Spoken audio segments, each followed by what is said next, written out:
The clock on the microwave read 7:43 p.m. Another week, another round of fights. Monday, she'd yelled about dishes left in the sink. Tuesday, she complained I never planned romantic dates anymore. Wednesday, she blew up because I bought the wrong brand of coffee creamer. Tonight's argument started because I suggested we stay in instead of going to her friend Chelsea's house party. Apparently, that made me boring and antisocial. I work construction.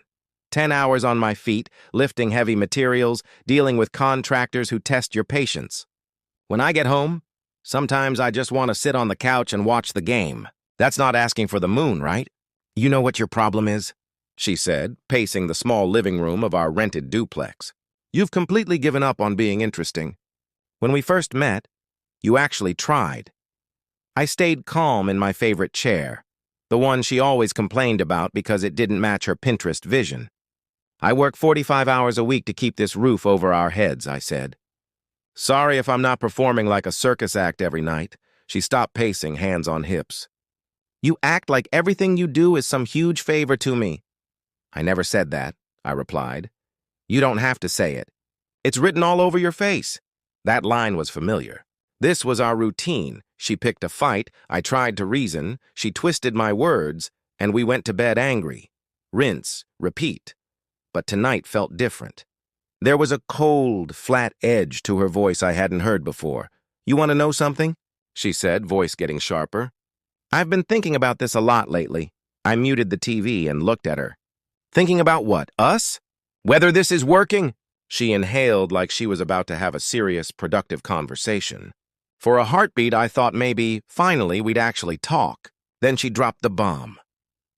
I'm in love with someone else, she said. Plain, direct, like she was handing me a receipt. The words hung in the air like smoke.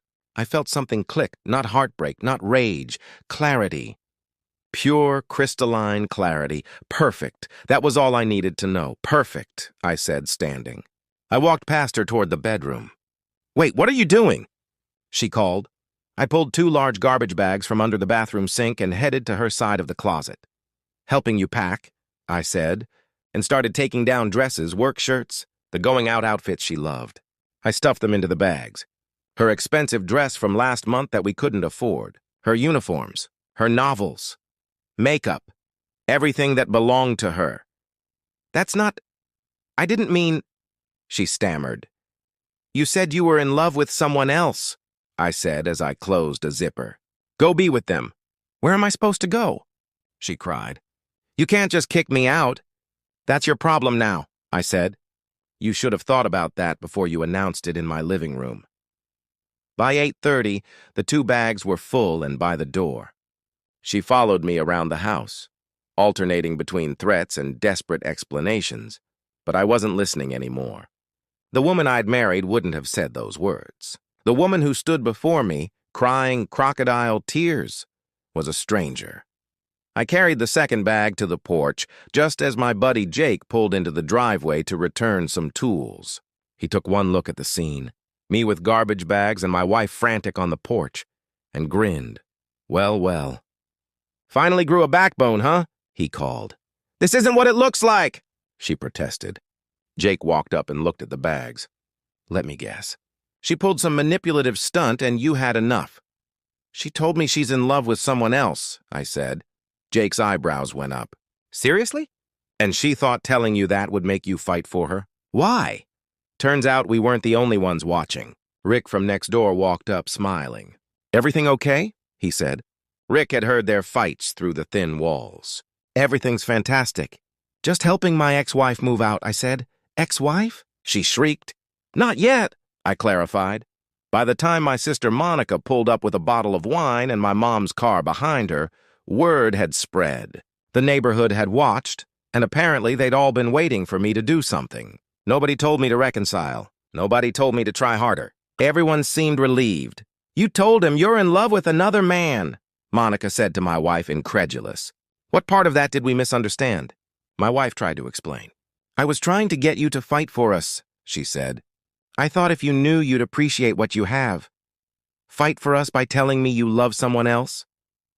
I said, that's not a strategy. That's self-sabotage. Jake was eating it up.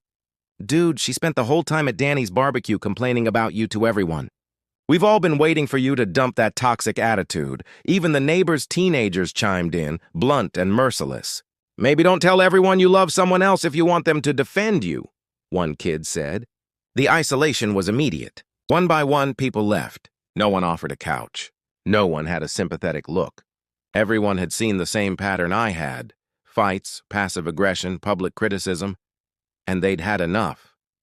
Okay, she said finally, as the porch emptied.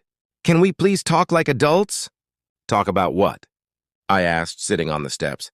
That you love a yoga instructor? She'd said Marcus from her yoga class. 24, spiritual speak, calls everyone beautiful soul. The joke practically wrote itself. How long have you been in love with him?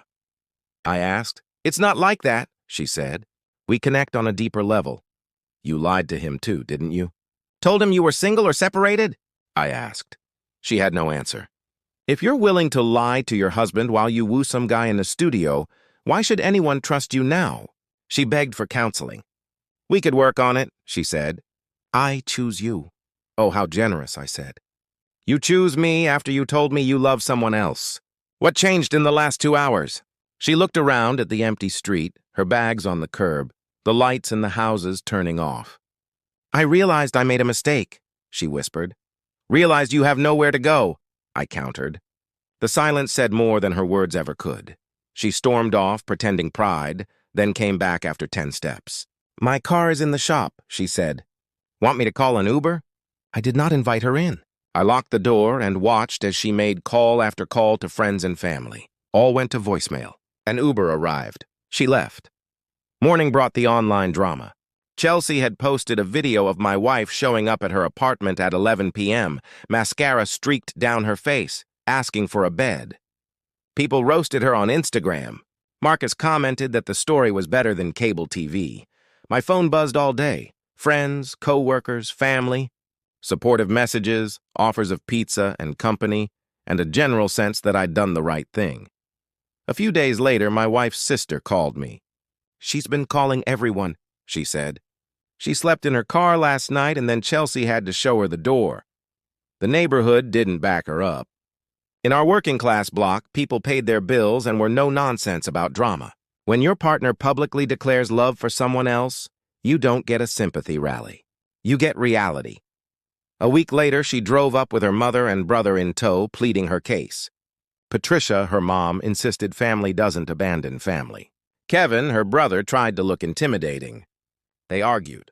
I stayed calm. If your husband told you he loved another woman, would you be having this conversation? I asked Patricia. She spluttered. The logic was simple. Emotional infidelity is still infidelity. You can't throw away 4 years of marriage because you were fed up with dishes and then expect everyone to help you patch it up. Call Marcus, I told her. If you really choose me, call him and tell him. If it's that easy, do it now. She couldn't. Even her own family could see it. This wasn't a relationship in crisis that needed saving. It was a choice she'd made, and the consequences were clear. 3 weeks later, I sat in my lawyer's office signing the final divorce papers. There were no kids involved, no lengthy courtroom battles. She kept her car and half our savings, which wasn't much, and I kept the lease, my truck, and my tools. Clean break, no alimony, no lingering drama. That night, Jake, Monica, my parents, Rick, and Linda, everyone who had shown up, gathered at Jake's for a celebration. My dad, quietly proud, asked if I regretted anything. No, I said. I regret staying as long as I did. The room laughed and toasted to quiet mornings and no more yoga instructor drama. A couple months later, I ran into Chelsea at the grocery store. She apologized for the Instagram mess. I told her it was the best thing that could have happened. Some mistakes don't get forgiven, she said. She was right. A week after that, I started sleeping better. I cooked my own dinner. I watched football in peace. I had coffee on my porch without someone complaining about the foam. My kids, they noticed and they liked it. My sister texted, Dad's grilling burgers Sunday. You coming? Absolutely, I replied. What I learned was simple and quiet.